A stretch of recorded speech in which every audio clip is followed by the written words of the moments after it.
Hello, नमस्कार साथियों। आप सभी का स्वागत है आपके अपने यूट्यूब चैनल अपना क्लासेस में।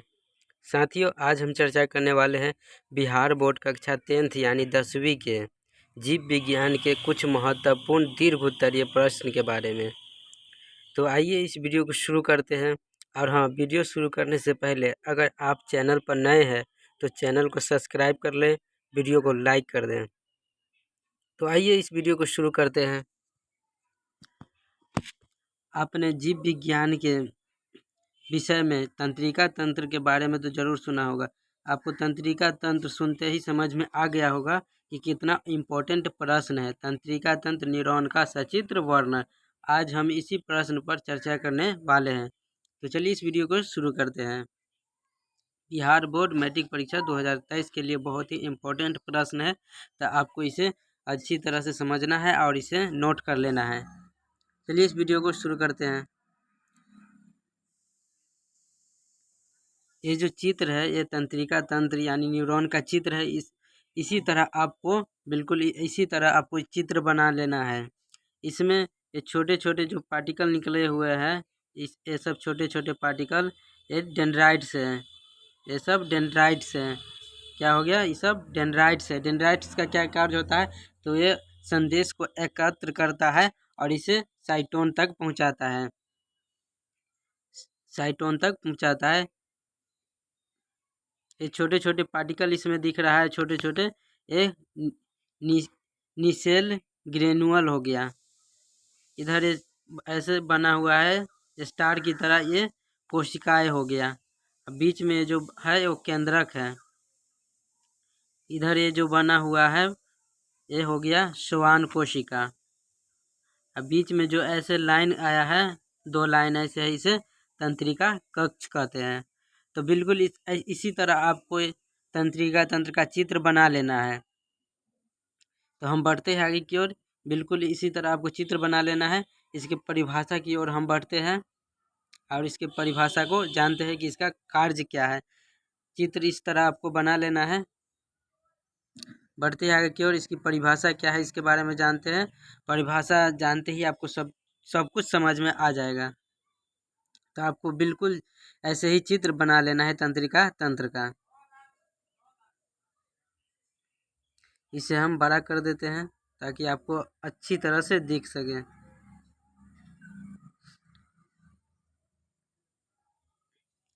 तंत्रिका कोशिका न्यूरॉन का सचित्र वर्णन करें। बहुत ही इम्पोर्टेंट प्रश्न है। तंत्रिका तंत्र का सचित्र वर्णन करें। हमने आपको चित्र दिखा दिया है, बिल्कुल उसी तरह आपको चित्र बना लेना है और उसकी परिभाषा इस तरह आपको लिखना है। तो इसका उत्तर जानते हैं। तंत्रिका कोशिका की रचना तारे की आकार की होती है। तंत्रिका तंत्र की कोशिका रचना होती है वो तारे के आकार की होती है। इसका चित्र देखिएगा तो ये तारे की आकार की होती है। देखिए बिल्कुल इसी तरह तारे की आकार की, इस तरह ऐसे ऐसे बना होता है, तारे की आकार की बना होता है।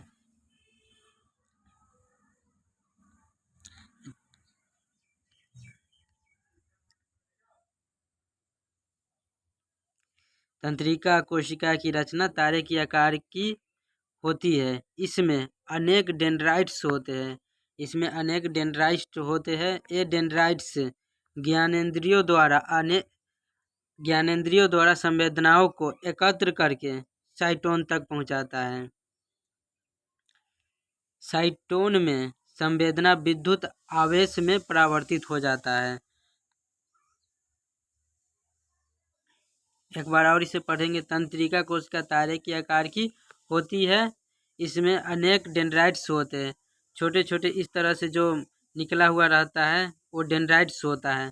इस तरह ऐसे इसमें ऐसे ऐसे निकला हुआ रहता है, इसे डेंड्राइट्स कहते हैं।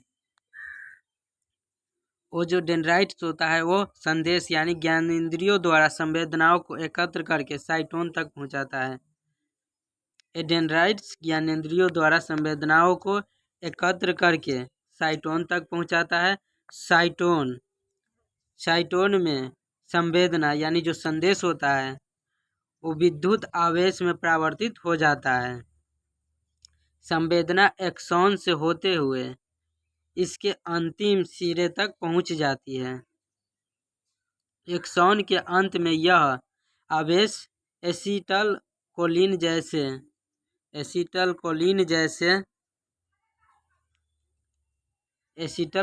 जैसे रसायन का मोचन करता है एवं सिनेटिक दरार को पार करके यह दूसरे तंत्रिका कोशिका में पहुंच जाता है। तंत्रिका ऊतक आंतरिक संवेदना या उद्दीपन जैसे भूख, प्यास, घृणा, रोग आदि तथा बाह्य संवेदना को ग्रहण करता है। तंत्रिका जो तंत्र होता है वो आपको भूख, प्यास, कुछ भी आपको जो शरीर को होगा वो आपको संदेश को आपको मस्तिष्क तक पहुंचाएगा कि आपको क्या हो रहा है। भूख लग रहा है तो तंत्रिका तंत्र तुरंत आपकी संदेश को मस्तिष्क तक पहुंचाएगा। कुछ भी हो वो संदेश आपको मस्तिष्क तक पहुंचाता है। संदेश पहुंचाने का कार्य ही तंत्रिका तंत्र का होता है। तंत्रिका ऊतक आंतरिक संवेदना या उद्दीपन जैसे भूख, प्यास, घृणा, रोग आदि तथा बाह्य संवेदनाओं को ग्रहण कर अंगों को प्रेरित करता है। यह संवेदना अंत में मस्तिष्क तक पहुंच जाती है। कोई भी संदेश हो वह अंत में मस्तिष्क तक पहुंचती है, जिससे सभी क्रियाएं सुचारू रूप से होती है। मस्तिष्क तक पहुंच जाती है कि हमें भूख या प्यास लग रही है तो मस्तिष्क तक पहुंच जाती है, तो हम उसे भूख लग रही है तो जाके खाना खाते हैं, या प्यास लगता है तो हम पानी पीते हैं। तंत्रिका तंत्र का कार्य होता है संदेश पहुंचाना मस्तिष्क तक। एक बार और इसकी परिभाषा को हम पढ़ेंगे और समझेंगे। तंत्रिका कोशिका किस तरह के आकार की होती है तो तारे की आकार की होती है। इसमें अनेक डेंड्राइट्स होते हैं। डेंड्राइट्स किसे कहते हैं? इसमें अनेक डेंड्राइट्स होते हैं। ये जो आपको छोटे छोटे ये सब निकला हुआ दिखाई दे रहा होगा, ये डेंड्राइट्स है। क्या है? तो डेंड्राइट्स है। इसे ही डेंड्राइट्स कहते हैं।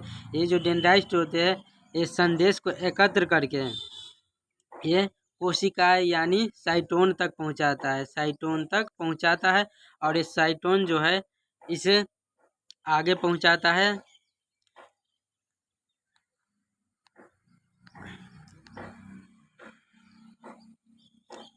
डेंड्राइट्स जो होते हैं वो ज्ञानेंद्रियों द्वारा संवेदनाओं को एकत्र करके, मैंने आपको बताया कि वो संदेश को एकत्र करता है और साइटोन तक पहुंचाता है।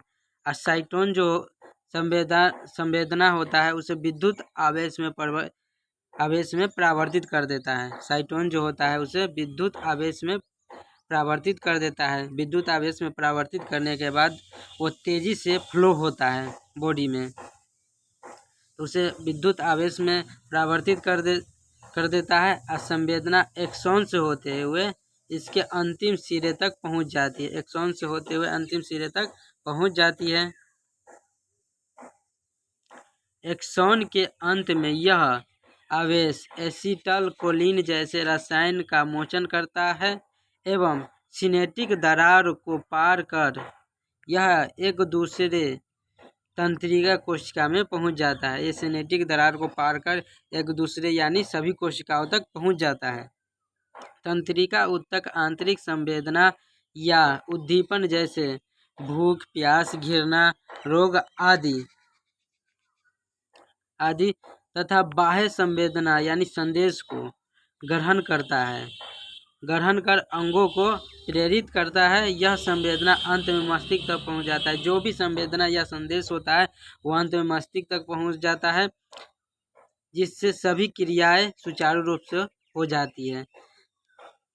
तो इसी तरह आपको इसकी परिभाषा लिखना है। पहले चित्र बना लेना है। इस तरह से आपको तंत्रिका तंत्र का चित्र बना लेना है। उसके बाद इसकी परिभाषा को इस तरह से लिख देना है। तो आपको इसी तरह से तंत्रिका तंत्र का सचित्र वर्णन करना है। ये कुल 5 नंबर का होता है। अगर इस तरह से आप इसका सचित्र वर्णन करते हैं तो आपको पूरे 5 नंबर मिल जाएंगे। और हाँ, अगर आपसे पूछ ले कि न्यूरॉन क्या है तो आपको जवाब देना है कि तंत्रिका तंत्र के संरचनात्मक और क्रियात्मक इकाई को न्यूरॉन कहते हैं। अगर ये आपसे पूछेगा तो 2 नंबर में पूछेगा या 1 नंबर में पूछेगा, क्योंकि ये एक लाइन का उत्तर है। तो आपको ध्यान में रखना है कि तंत्रिका तंत्र के संरचनात्मक और क्रियात्मक इकाई को न्यूरॉन कहते हैं। उम्मीद करता हूँ कि आपको ये वीडियो अच्छी लगेगी। अगर वीडियो अच्छी लगी तो प्लीज़ चैनल को सब्सक्राइब कर ले और वीडियो को लाइक कर दें। मिलते हैं अगले वीडियो में। और हाँ, कमेंट करना ना भूलें कि वीडियो आपको कैसी लगी और इससे आगे आपको किस टॉपिक पर वीडियो चाहिए, कमेंट ज़रूर करें। तो मिलते हैं अगले वीडियो में। जय हिंद।